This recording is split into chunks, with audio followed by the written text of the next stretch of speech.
ನಮಸ್ತೆ ರಾಮದೂತಾಯ ಕಾಮರೂಪಾಯ ಶ್ರೀಮತೆ ಮೋಹಶೋಕ ವಿನಾಶಾಯ ಸೀತಾಶೋಕ ವಿನಾಶಿನೆ ಶ್ರೀಮನ್ ರಾಮದೂತ ಹನುಮತೆ ನಮಃ. ಎಲ್ಲರಿಗೂ ಕೂಡ ಮಕರ ಸಂಕ್ರಾಂತಿ ಹಬ್ಬದ ಶುಭಾಶಯಗಳು. ಇವತ್ತು ವಿಶೇಷವಾಗಿ ಮಕರ ಸಂಕ್ರಾಂತಿ ಹಬ್ಬ. ನಾಳೆಯೂ ಕೂಡ ಕೆಲವು ಪಂಚಾಂಗ ಪ್ರಕಾರ ಹಬ್ಬ ಆಚರಣೆ ಇರುವಂಥದ್ದು.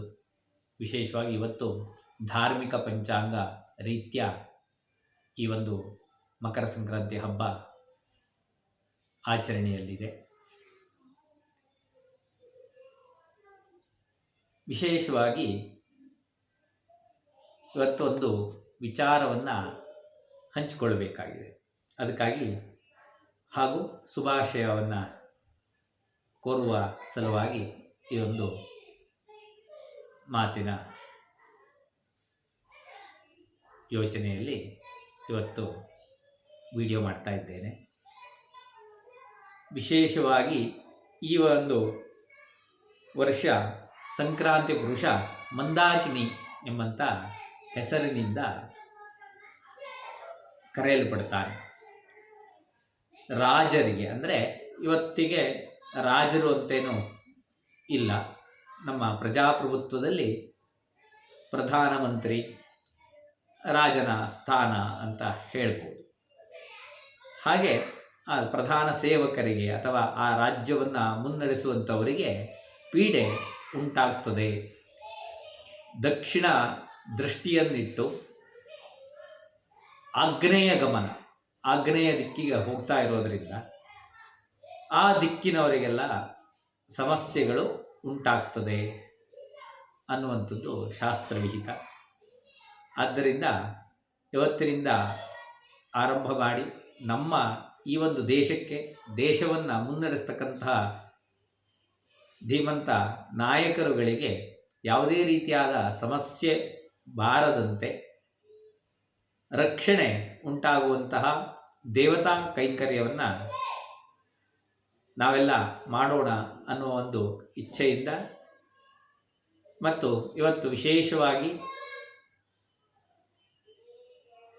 ಹಾಸನದ ಸಮೀಪ ಒಂದು ದೇವಾಲಯಕ್ಕೆ ಆಗಮಿಕರಾಗಿ ನನ್ನ ನೇಮಕವಾದ ಕಾರಣ ಆ ದೇವಾಲಯದಲ್ಲೇ ಪ್ರಧಾನಿ ಮೋದಿಯವರ ಕುರಿತಾಗಿ ಇವತ್ತಿನಿಂದ 7 ದಿನಗಳ ಕಾಲ ವೇದ ಪಾರಾಯಣ ಹಾಗೂ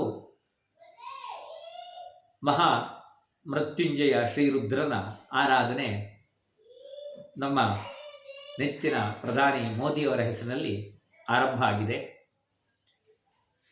ಹಾಗೆ ಇವತ್ತಿಗೆ 7 ದಿನಗಳ ನಂತರದಲ್ಲಿ ಅಲ್ಲಿ ಕಲಾ ಸಂಕೋಚ ಇತ್ಯಾದಿ ಕಾರ್ಯಕ್ರಮಗಳು ನೆರವೇರ್ತದೆ.